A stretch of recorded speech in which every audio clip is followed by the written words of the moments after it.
to acknowledge that we're recording this, and we'll be archiving this on our YouTube channel as well. So it is 7:04 p.m. I think we can begin. So hi everyone, I am Councillor Glenn Gower. I'm looking for my speaking notes here before we begin here. Here we go. I'm Councillor Glenn Gower, and I would like to welcome everyone to tonight's information meeting about the development proposal for 1364 and 1370 Stittsville Main Street. This is near Beverly Street between Papa Sam's and the Revera Retirement Residence. We've had a lot of focus on Stittsville Main Street lately here in Stittsville. This application has not been approved, and this meeting is part of the overall feedback gathering process with residents and other city stakeholders that happens whenever there is a development application. Tonight's meeting is a space for people to listen, to learn, and to share in a respectful way. We have Molly Smith, who's here with us tonight from the city's planning department, and Rod Price, who is representing the applicant. So we're going to have a brief presentation in a few moments from both Molly and Rod, and then an opportunity for Q&A with residents who are on the call. So if you have a question tonight, you can either raise your hand in Zoom to ask to speak, or you can use the chat panel in Zoom to type in your question. Or if you happen to be watching on Facebook, you can use the comment section and type in your question there. So we are recording today's meeting, and it will be on YouTube afterwards. So if you're watching on the YouTube archive, please email me with any questions or concerns. I'm at glenn.gower@ottawa.ca. And since we are on Zoom, a reminder to please stay muted unless it is your turn to speak. And with that, I'll turn things over to Molly to kick us off. Hi, Molly. Hi, everyone. Just give me a moment to share my screen. All right, so hi, everyone. Good evening. My name is Molly Smith. I'm the file lead for this application at the city. And I'm just going to go through a brief overview of what the site plan application process is. So this application here, they've submitted for a site plan control. And I won't read through all of these points here, but I'll just do a brief overview. So a site plan control application, it's a tool that is used by the city to make sure that land development is designed appropriately and minimizes potential impacts on neighboring properties. It allows the city to influence land development so that it's safe, functional, and orderly. And it also used to ensure that development standards approved by the city and other agencies are implemented and maintained. And to determine if a proposal qualifies for a site plan application, staff complete a comprehensive review of plans and studies submitted with the application, and that's circulated to technical agencies, counselors, and the public. And that's where we take in comments and use that to base our review on. So what our review consists of various plans and studies that the applicant submits. So some of those are the planning rationale, and that looks at planning policies and documents that exist in the city. So the official plan, zoning, any secondary plans or community design plans. We have a varying degree of engineering plans that are submitted, environmental plans, and transportation plans. Next slide.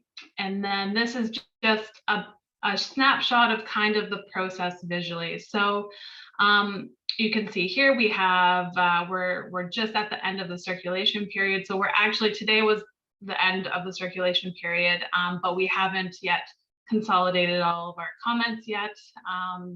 So we're still gathering all of comments from city staff and review agencies. And once we've consolidated all of that information, we'll pass it along to the applicant. I would like to say though that public comments are accepted. I accept them throughout the process. So if you ever would like to voice a positive, negative question, anything, you can email me at mollysmith@ottawa.ca. I can maybe add that in the chat afterwards. but that you can send that information to me at any point of this process. And then just kind of where we're at. So we're still consolidating the comments from the first review. So the city hasn't formed an opinion on the application yet. And once we have all those comments, we'll send it to the applicant. They will take that information that we've provided them, revise any plans or studies as indicated by us, and they will resubmit. That typically happens at varying timelines. And as we work through issues that the city has developed or voiced, once we've resolved all of those, the site plan application goes through we complete a delegated authority report. So that goes through what the plans and studies that we approve, and we prepare conditions for the applicant, and that is shared with the counselor and the applicant for concurrence, and then that gets approved by the planning director. And then we just have a note there at the bottom that under a site plan control application, only the applicant can appeal an application. But like I said, please, if you have comments or questions or anything like that, to send them to me, and they are sent to the applicant, and we do include them in our review. So I think that was my very short spiel. Okay, thank you, Molly. And we'll come back to you afterwards if there's any questions about the site plan process or anything related to city planning on this file. So now we're going to go to Rod Price, who's representing the applicant this evening. Rod, welcome. Over to you. Thank you, Councillor. Good evening, everybody. I am Rod Price from Rortar Land Development Consultants, as well as DeMarco Construction. Also with me this evening are a couple guys from the ownership group. I saw Imran Gulamani and Samir Gulamani, who are part of the ownership group of the property here at 1364, 1370 Stittsville Main Street. Basically, we were invited here by Councillor, so thank you, Councillor, and Jordan for setting this up. And thank you, Molly. With your engagement throughout the process, it's been a pleasure so far dealing with staff. So Councillor Gower asked us to come before you this evening and just give an overview in terms of the development proposal that we brought forward. As Molly mentioned, you've probably seen the sign up on the site that's indicated that staff have received an application. The application was deemed complete, and the circulation period for technical comments is just wrapping up. So I think Councillor Gower thought it'd be a good opportunity based on some of the feedback that we received from the community to get together, give a quick overview in terms of the proposal, and open it up to any feedback or questions that our neighbors may have. So as we know, the property is located on three former single-family home dwellings. They were demolished some time ago, and they are 1364 to 1370 Stittsville Main Street. They're bound by the Revera retirement home to the north, Holy Spirit School across the street to the east, Papa Sam's Pizza and Beverly Street to the south, and our neighbors on Ember Glow Court to the west. The property is approximately 1.2, call it an acre and a quarter. And the proposal that we brought forward is for 71 residential units intended to be rental units, 25 one-bedroom units, 46 two-bedroom. As part of the overarching policy documents that the city has in place, both in terms of the official plan and the community design plan and secondary plan for Stittsville Main Street, we've included some active street frontages in the form of a commercial node. You'll see that located at the southeast portion of the property, as well as amenity space and party rooms that would make up the other 2/3, call it, of that active frontage along Stittsville Main Street. Property is zoned traditional Main Street. It's got the TM9. The hyphenated H15 is in regards to the height, which the zoning permits up to 15 meters tall for the buildings. In this instance, we're well below that at 13.72 meters. We've provided 87 parking spaces and 36 bike parking spaces as well. So the intent of the building is to develop 4 stories with the commercial and active amenity space on the ground floor, approximately 6,535 square meters, just a little over 70,000 square feet of space total. The 3 stories above the main floor will consist of a mix of 1 and 2 bedroom apartments. As I mentioned, the active frontage along Stittsville Main Street with glazing and articulation of the building facade and the commercial space. The top 2 floors have been stepped back to create a 45-degree plane at about 7.5 meters from the adjacent residential neighbors. That's to minimize the impacts of the building massing. Entrances come in from both the Stittsville Main Street, again, to encourage that pedestrian realm of the building, as well as along the easterly portion of the building in the rear.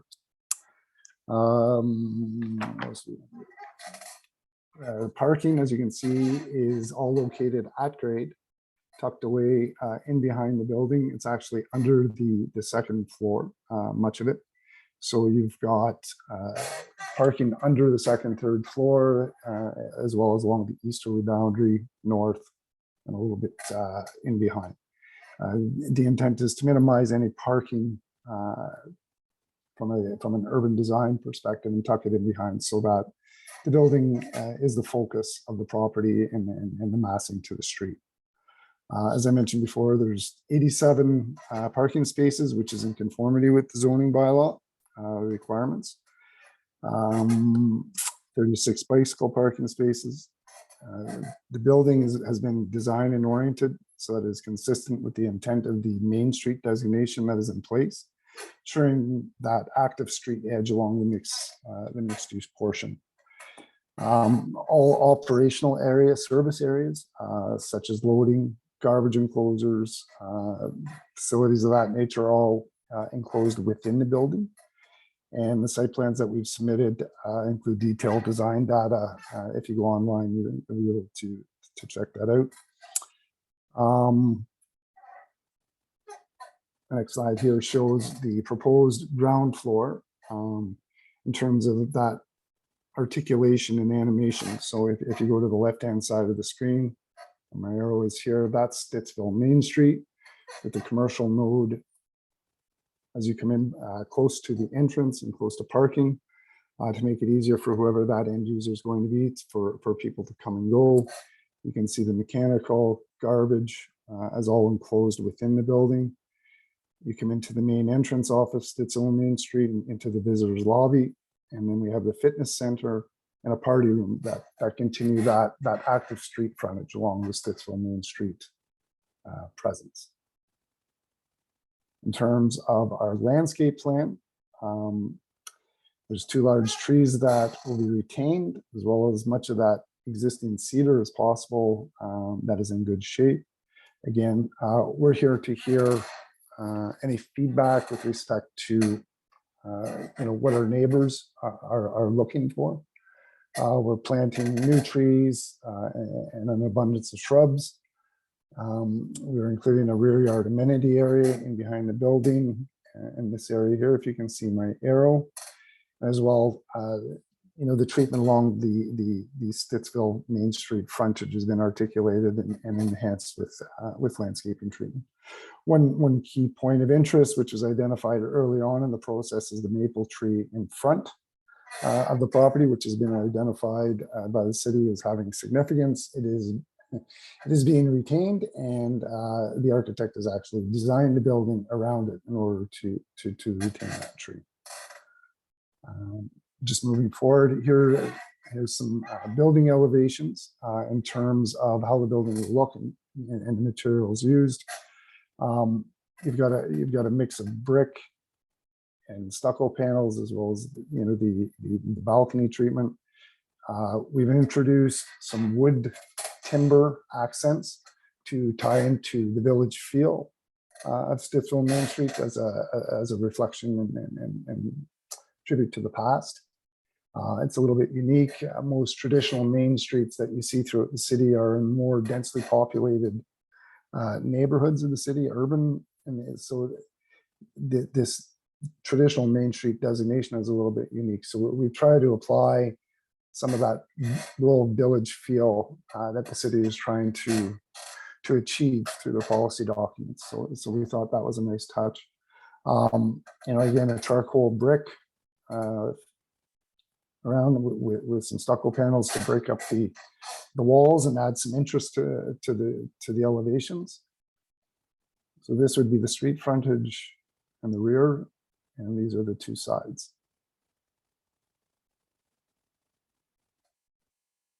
Just some 3D renderings that have been provided by the architect looking from Stittsville Main Street, the northeast corner, rear of the property. You can see the proposed parking, although at grade, it is tucked, much of it under the second, third, and fourth floor. Bird's eye view perspective of the buildings again, that nice animated frontage along Stittsville Main Street. Parking entrance that comes along the easterly boundary off of Stittsville Main Street to maintain as much distance from Beverly as possible. You can see the building step backs that I referred to that allows us to achieve that building massing in 45-degree angular plane. And I've got one more here, some more 3D renderings that have been provided in terms of showing what it'll look like from the street perspective.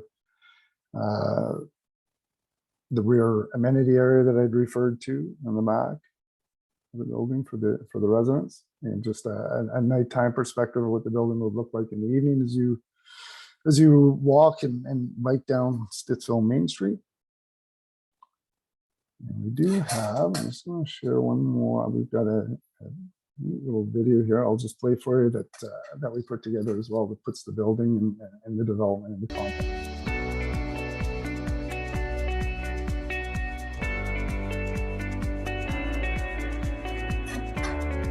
Rod, we can't see that. Yeah, we're still seeing your PowerPoint screen, Rod. Pardon me? We're still seeing your PowerPoint screen. So maybe stop your share and then start with your other screen there. I that earlier too, right? Yeah. Just take a moment. That's fine. Yeah.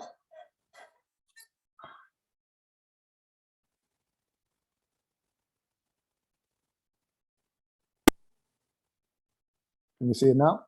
Yes. There we go. Okay, let's knock it up. There we go.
And with that, I'll turn it back to you, Counselor, and be happy to answer any questions that your neighbors might have. Okay. Well, thanks, Rod. So Jordan from my team is in the background tonight, and Jordan's going to be watching the Facebook comments, the Zoom chat, and looking for any hands up. So if you would like to ask a question, you can use the chat, you can use the comments, or you can raise your hand in Zoom, and you can ask your question or share your comment directly here tonight. While we're waiting for the list to be populated, we had a few questions that came in beforehand from Roger, who was unable to attend tonight. One of them was, can you add more commercial space on the ground floor than you currently have proposed? Maybe Rod, just comment on that commercial space and whether or not it is feasible, or why you've chosen to include the mix that you have of apartments plus commercial. Yeah, thanks for the question, Roger. Happy to answer that, even though you're not here. I think it comes down to this a similar response that we provided to the BIA when we met with them, in that it's all well and good, but it comes down to a chicken and egg type of scenario where you need the population to generate that commercial growth. These types of lands that are identified for infill intensification purposes, to provide a mix of housing to residents throughout the city, developers always run into the issue in terms of what is the proper or the appropriate amount of commercial. It's a little bit different being in the Pool Creek precinct of the secondary plan catchment area for Stittsville Main Street in the CDP, and that as you head south towards Abbott Street, say, where you get more into the core, you're a little bit more likely to get those rents, so to speak, or the interested commercial spaces. Whereas as you head to the north and you're getting towards more fragmented land uses right now, in terms of a historical hodgepodge of what Stittsville Main Street is, where you've got older industrial uses or residential uses that have been converted to commercial. So we thought it was an appropriate balance to include that commercial, as well as the amenity spaces, to provide the overall animation and articulation to the street, which is key to all growing areas, particularly on the traditional Main Street designated properties across the city. So we think we've struck a fine balance in terms of achieving that and what the goals and the policy objectives are. Okay, a second question from Roger. Is it possible to purchase one of the adjacent lots on Beverly to use that as a vehicle access instead of on Stittsville Main Street, which would allow for more frontage on Stittsville Main? Anything would have been possible.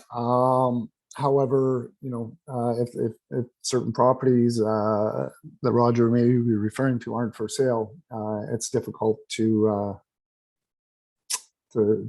find a dance partner, so to speak, and achieve that. Efforts were made. However,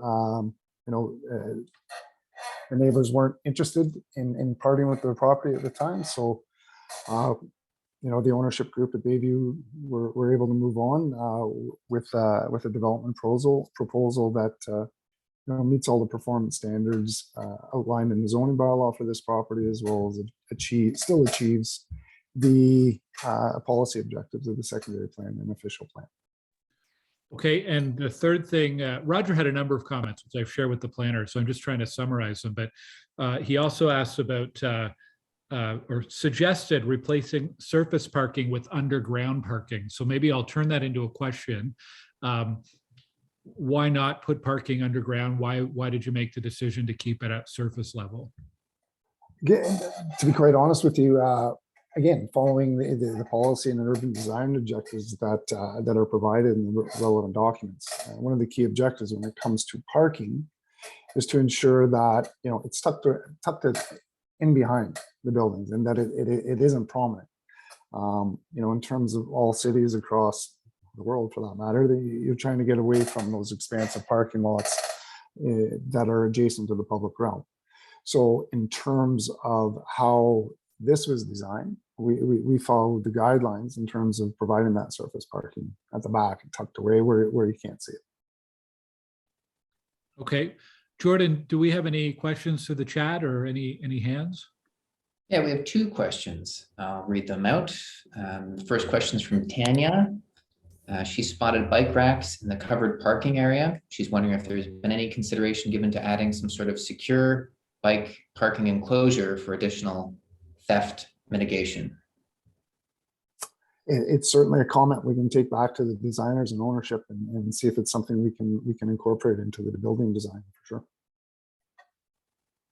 Right now, all the bike parking is outside on the Mostly outside. covered. That's right. All right, the next question is from Andrew. He says, great presentation.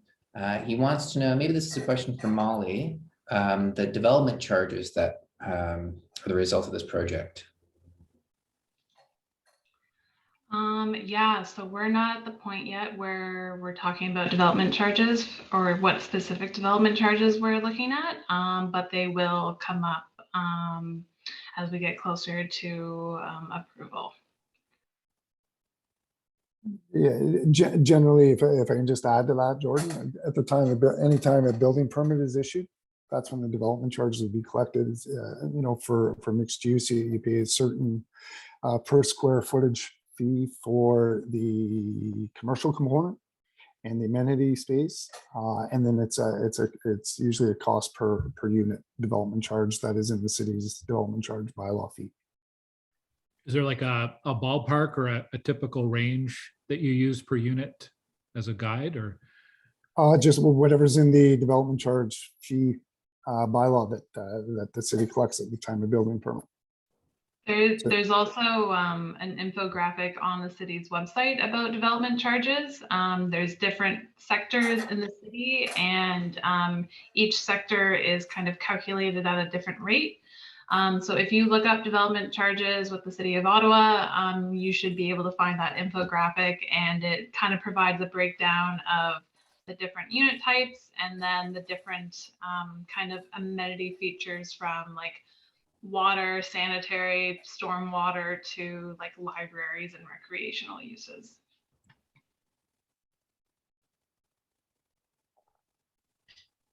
Okay, we have one question in the chat, and then after that, we'll go to Lucas with his hand up. So the question from the chat is from Carolyn or Caroline.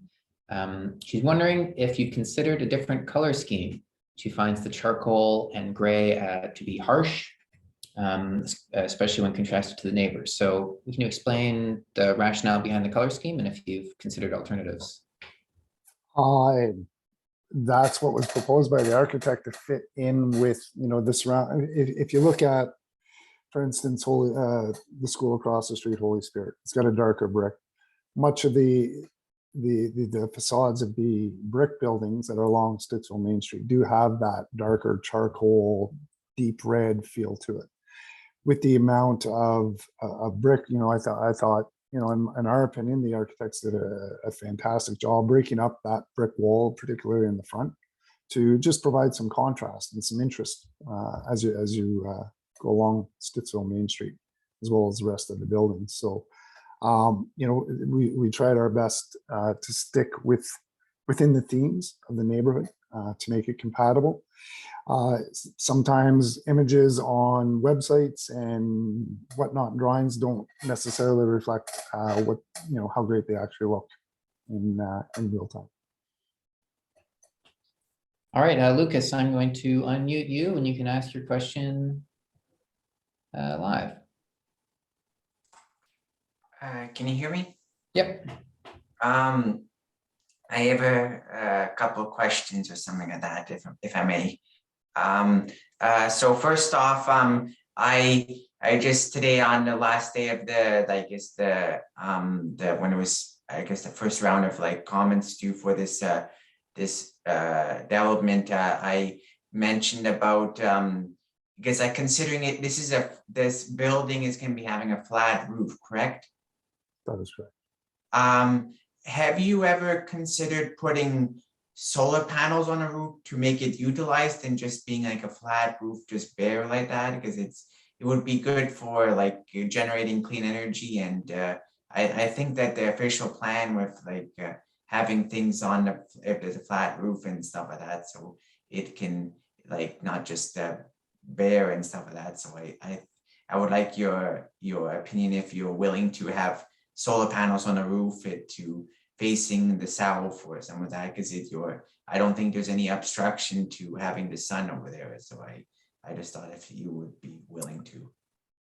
Yeah, and great question, Lucas, and thank you very much. I'll probably defer that to either Imran or Samir from the Bayview Group as to whether it was considered. But one interesting point in terms of efficiency of the building use, whatnot, is Bayview is in the process of exploring using geothermal technology for the heating and cooling of the building, which I think is pretty unique to particularly Stittsville and a building this size. But I see Sam just got in. I don't know, Sam, was it ever considered for solar energy? Yeah, thanks, Rod, and thanks, Lucas, for the question. We're always looking for ways to, look for green energy. Both because it's the environmentally responsible thing to do, but also because it's an efficient thing to do for our tenants who are the occupants. So, ultimately, it does come down to a business decision of capital cost versus savings. Solar panels are we haven't evaluated them specifically for this project since you brought it up, but we can take a second look at it. We are looking at geothermal. Yeah, I think thank you for the question. I think we'll take it back and continue to study that. We haven't been able to pencil it on a project we've done in Ottawa so far, but the cost of solar keeps coming down, and it's something that should keep getting evaluated. Yeah, for sure, because it just definitely it's only getting cheaper and cheaper as the years go by. So it's of course, like it's up to you, but I would think it's really would add value if being like a desirable place being sustainable and stuff, in addition to like if you want to do geothermal, that would be great. So it's that's one thing. The next thing I want to ask was I saw in the design plans about that a few of them are wheelchair accessible units in the building. That so is it considered like overall like very accessible and some of that, would you say? Yeah, there are I think a number of units we're required to do is accessible units, and I think that's reflected in the plans. That's right. That's good. So it's and so if whoever needs, like if someone's in the wheelchair can be living, so they would have to go down to the garbage room all the way down to dispose of things. Is that how it's going to go, basically? Or they can get some help to do it, or not, or I'm not sure. Is that, I don't know, awkward situations? Yeah. No, good point. I think, Rod, correct me if I'm wrong, I think we have a chute system in this building. Yeah, my understanding, it'll be designed with a chute system, and as well, just for further clarification, there's no basement intended for this, Lucas. It's going to be a slab on grade. So all the mechanical and garbage rooms that you saw in the floor layout of the main floor are all accessible, by chute or through accessibility standards in the building code, hallway widths and accessibility, as well as elevators, so those opportunities will exist with anybody with those types of needs. They'll be accommodated for, and that's good. Not very impactful. Yeah, thank you. How many trees have to be cut down for this development? It's a hard number. In terms of the removal, I think it was on the slide. I think we're removing about 9 trees. Many of them are dead. We're retaining a number of them as well. Things like the cedar hedges that run down the middle. There are some dying trees. I'm not sure if anybody has walked back on the property. Previous owners had left some cut down trees and some pilings that have impacted some of the trees that are back there. But in terms of the retention, we're trying to retain what we can and replant and actually enhance the overall urban tree canopy, if you will, as required, as best we can. Yeah, that's great to hear, because I maybe, my apologies if I missed it when I was on the dev apps, but I don't believe I saw the landscape plan.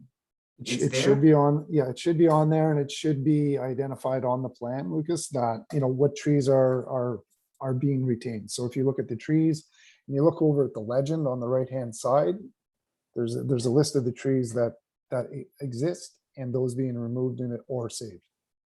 So there's a tab, like when it says go down, like the list of different, like the application and then the concept or some of that, there should be a tab, like a button, like a link for landscape plan or no? Yeah.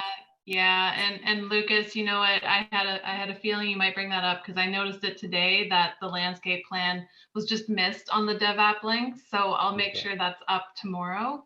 But on that landscape plan, it includes the tree conservation report. So just what trees are going to be retained and what are going to be removed. It provides information if what kind of health condition they're in. So thanks for bringing that up. I noticed that today. So No, it'll be up soon.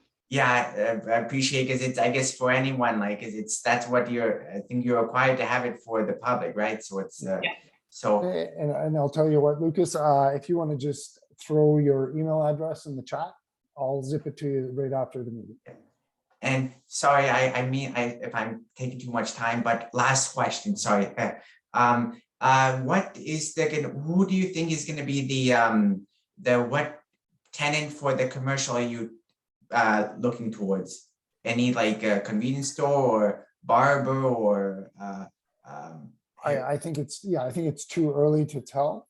The market's going to dictate the interest and who Bayview is going to sign those rents with. It's definitely premature to, I know I fielded a couple of calls, but it's too soon to tell. We're only going through the site plan approval process, so there's a number of steps we need to get through and achieve before we can consider that. Thank you. Yeah, sorry. Yeah, appreciate everything. That's I'll great. put my That's why email in we're the here. chat. Thank you, Lucas. I'm going to go over to Facebook now. We have another question from Tanya. She's asking why there are no larger units, particularly given the location across the street from the school. So Rod, could you give a breakdown of what the unit sizes are in terms of bedrooms, and then explain why you made that decision with your mix? Again, I'll defer that one to the Bayview guys, but it is a mix. I think I mentioned it earlier in my presentation, 26 and 45, 26 one bedrooms and 45 2-bedroom units. Emran, Sam, Al, is there a particular reason why 3 bedrooms weren't considered, or is it just that's what the market dictates? Yeah, thanks, Rod. I think my dad may jump in here as well. So it is really market driven. So we studied who our customer is going to be. We looked at comparable rentals that are in this market, and we thought that the mix of units that we're providing would serve, both in terms of mix and how they're sized.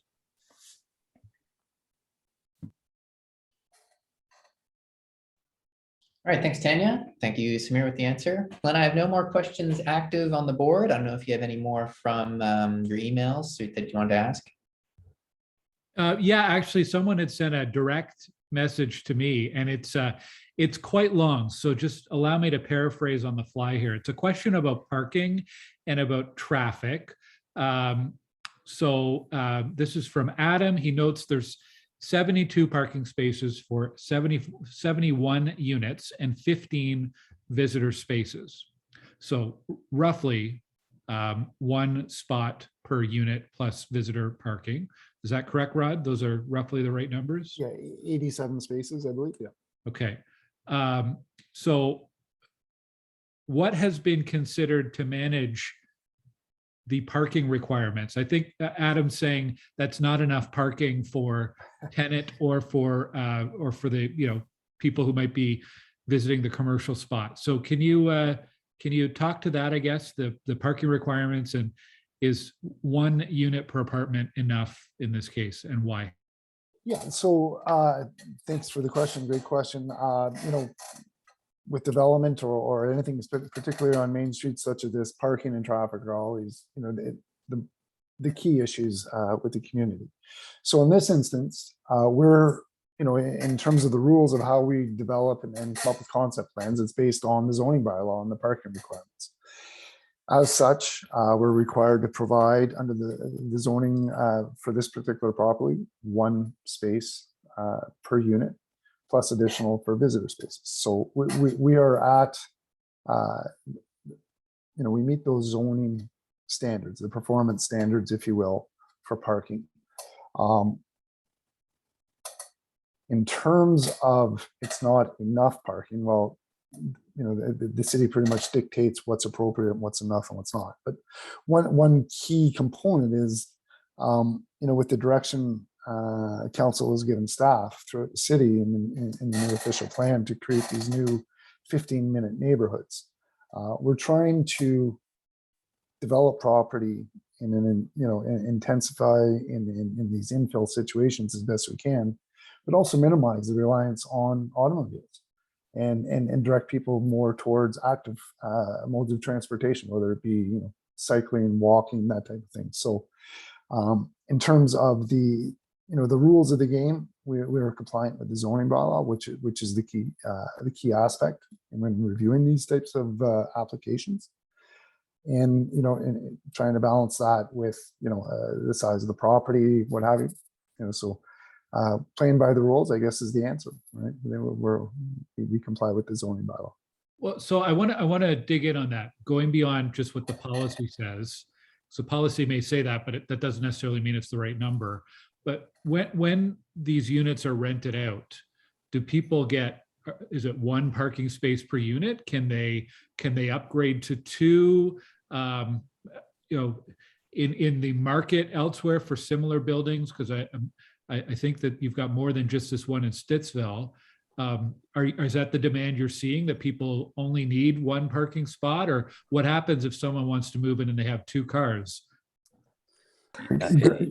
Go ahead, Sam. Thanks. Yeah, thank you, Councillor, for the question. This is something that we grapple with often, and we operate other apartment buildings in the city. Rod is correct that there is this policy push to reduce the parking requirements because you get more dense, more 15-minute neighborhoods. But as a developer, we have to be practical and make sure that our buildings are functioning for their end user. Now we have a building in Canada that the parking ratio usage rate is under 1. It's mostly a 2-bedroom. We have mostly 2 bedrooms there, but it's about 0.9 parking spots used per unit. And the reason is that there's a lot of people that take transit. There are people that are working from home and don't need a car and don't need to own a car. With the advent of Uber and ride sharing, it doesn't make sense to own a car. So we do have that. There is a kind of a broad at a market level. There's a reduction of the need to have parking. So in Stittsville is primarily going to be a driving market. I think that the provision of a one space to one unit for the residents is probably appropriate, plus the commercial, plus the visitor space. And then, to your question, Councillor, how do you manage it if, somebody says, okay, well, I want 3 parking spaces. I think that has to be carefully managed, because we want to make sure, in order to optimize the usability of our units, if we give all our parking away to one user, it may be difficult to rent the other unit. So that's something that we'll manage carefully as we lease up. Yeah, Adam has a second part to the question. I want to get to it, but I wanted to actually share my screen, because Rod has mentioned 15-minute neighborhoods a couple of times here. If I go to Acrobat, just a second here. If I can share it, could be quite useful here. It's not letting me. I'll perhaps share a link in the chat.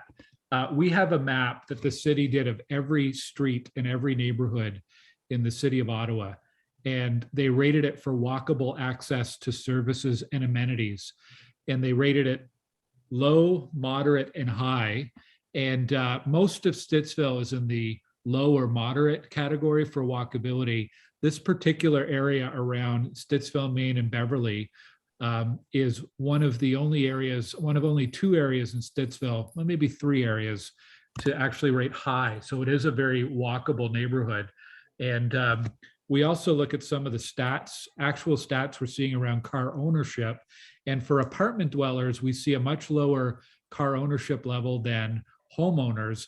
In fact, there's quite a high percentage, higher than I would have thought. I think 7 or 8% of apartment owners in Stittsville who do not own any vehicle. So there is really a range there. And I think more so than homes, when we have an apartment building where it's a managed building, people are far less likely to rent an apartment when they know they only have 1 space available. If they are a family that might need 2 spaces for a vehicle, they're going to go to another place to rent. So there are some mitigating factors there that I think probably help justify that 1 space per unit that the city requires for apartment buildings. The second part to Adam's question is related. And he asks, what has been considered to manage traffic congestion in this area? His observation living on Beverly Street is that during rush hour, morning and evening, Stittsville Main is a busy line of cars, and there's lots of school traffic as well, with a lot of parents picking up and dropping off students at the school.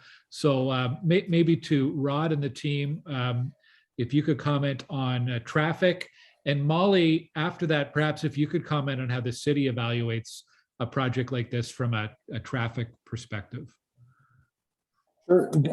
Thanks, Councillor. And yeah, again, traffic on Stittsville Main Street is difficult. Well aware of that fact. My girls go to Sacred, so I deal with it almost on a daily basis as well. Between Abbott Street and Stittsville Main Street, trying to get around that is difficult. However, again, it goes back to guiding principles and processes that are in place for developers such as Bayview. When they bring forward an application, there's certain criteria that need to be met. So Stittsville Main Street is identified, through the transportation master plan, in terms of traffic counts and what have you. It's a busy street, but I think that's a good thing, because again, the more jammed up people are in the cars, the more likely they're going to be to walk or cycle and take alternative modes of transportation. I truly believe that, particularly if you're local, right? You might be a little less inclined to drive your kid to one of the schools if it's a 10-minute walk and you're going to spend 15 minutes in traffic in the morning.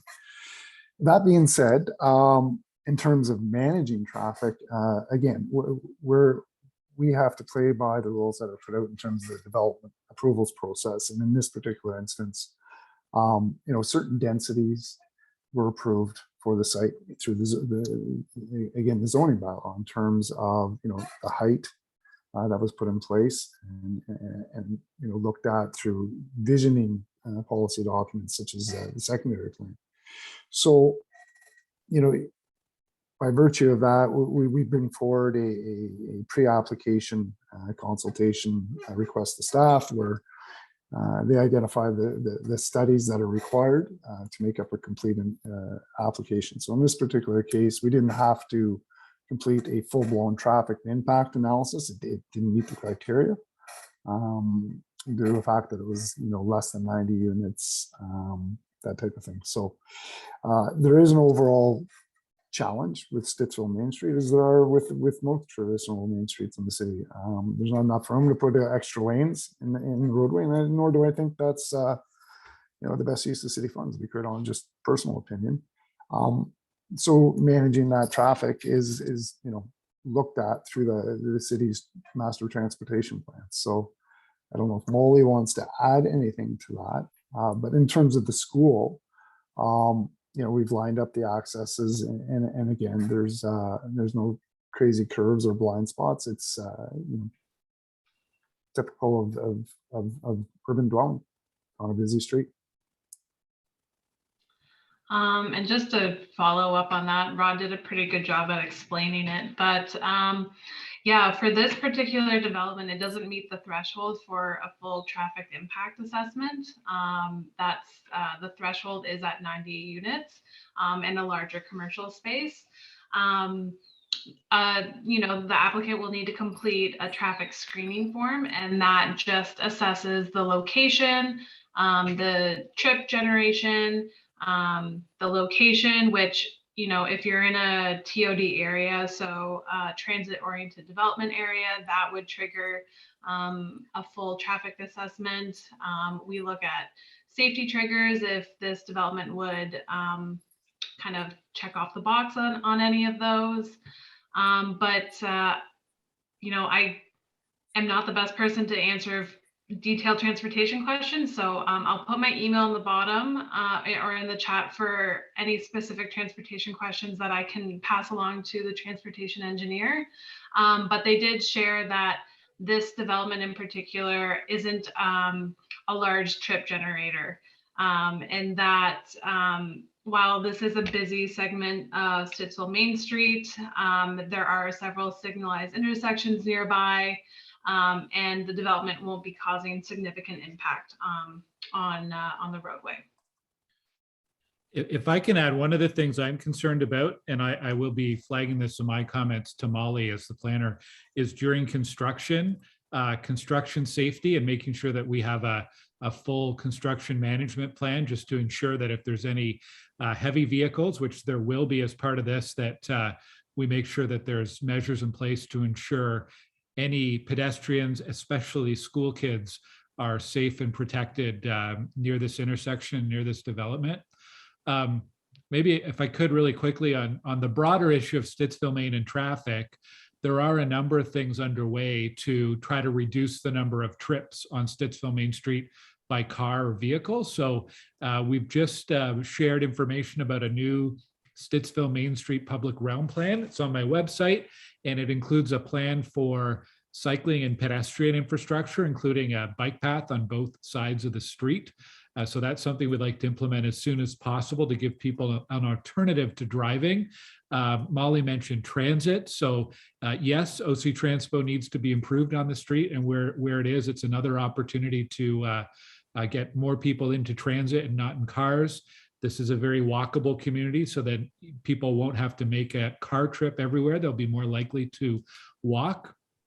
We have Robert Grant Avenue that's being built starting this fall to Hazeldean Road. So that'll give another alternative north-south route and one less reason to use Stittsville Main as a kind of a cut-through street. There's a new retail development coming soon to Fernbank and Shea. So likely a grocery store, pharmacy, services as well. And that'll give a retail area in the south part of the community, because right now, if you live in the south end, you're either going to the Walmart or you're going up towards Hazeldean Road for a lot of your services. So there's no single way that we get rid of traffic or cars on Stittsville Main, but there are a lot of different initiatives and different changes that'll be coming to the street that together will make a difference and improve that situation. And really, the Main Street should be there to serve local residents and local businesses. And that's the environment that we're trying to encourage and create along the street. All right, we had a couple questions and comments come in the last few minutes. One was during the discussion about parking, and she just wanted to state her support for more parking in the site, and that because there are concerns about overflow parking on the side streets. We had another comment about OC Transpo, which Glenn, I think you just covered. And a question from Tanya, simple question. Is there a loading zone for the commercial area? There is not. There's a side door that doubles as towards the east entranceway. That's the loading area. So it's nowhere near Stittsville Main Street and has been identified as per guidelines and OBC standards. Okay, and now Lucas, I see your hands back up, so we can go over to you. It's just as you said, Jordan, about the resident said about the spillover parking. I just as much as what you said about like what the city or the official plan says about the amount of parking, but like for the visitor parking or the commercial, it like depends on what it is, what kind of commercial it's gonna, if it's gonna be busy or not, even though it's gonna be with like be 15-minute neighborhood of people walking, but just it's you don't want, the last thing you want is to be having many cars parking on the adjacent street, so it's just impeding, like having neighbors being pretty fed up about it, like why are they parking here when they should be parking on that property over there. So it just to give it in mind that's just thought I might mention it. And what is the price range of, would you say, that with these are apartments, not condos, that are for rent, not for sale, correct? That's my understanding, yes. In terms of price point, again, I'll defer that to the Bayview guys in terms of where they think those rents will, it's my guess is it's probably too soon to know, Lucas, but I'll let the Bayview guys answer that one. Yeah, that's right. I think, Rod, you hit the nail on the head. It's too soon to know what the price point will be. So, once it's built, we'll make that determination. Okay, yeah, it's I think so. It's yeah, I think that's all from me. Yeah, thank you. All right, thank you, Lucas. I'm seeing no more questions in the chat. So if you have anything, I think now would be a good time to get in. It's 8 o'clock. So any questions you have, we'll read them out, or if you want to put your hand up. Jordan, I think I finally changed the settings on my computer to allow me to share screen. So I'm going to try to bring up that 15-minute map. If nothing else, because it's an interesting map that I'm sure not many people have seen. So this is the 15-minute baseline study that the city did last year, and they looked at neighborhoods all over the city and had a methodology to look at what services and amenities are available now within a 15-minute walking distance. So the red are communities that are very poorly situated to be walkable neighborhoods right now. So it's based on proximity to everything: schools, grocery stores, doctors, transit. The orange is moderate, so most of Stittsville is in that orange moderate, and then the purple is high. So right in the center of Stittsville is this area we're talking about now, Stittsville Main and Beverly. The idea here is the city is trying to promote and encourage walkable neighborhoods. So every few years we can go back and update this study and see what kind of progress is being made. And we can also look at where there are gaps in the community and where there's a need for better transit, better shops and services, and more accessibility and pedestrian and cycling infrastructure. So pretty interesting map. If anyone's looking for more info, please get in touch and I can send some of the background on how this was prepared. And Glenn, do you have a link to that map where you can find it? Somewhere. It's kind of buried in a city report. I'm not sure how easy it is to find, but I don't think I'll be able to find it quick enough to get it in the chat. But if anyone's interested, I'd be happy to share it out and share this PDF file as well. Yeah, Kirsty from Facebook is looking to have it. So he wants to send either you or send an email to glenn.gower@ottawa.ca, or you can email me, gordon.moffat@ottawa.ca, and we can send that back to you. Great.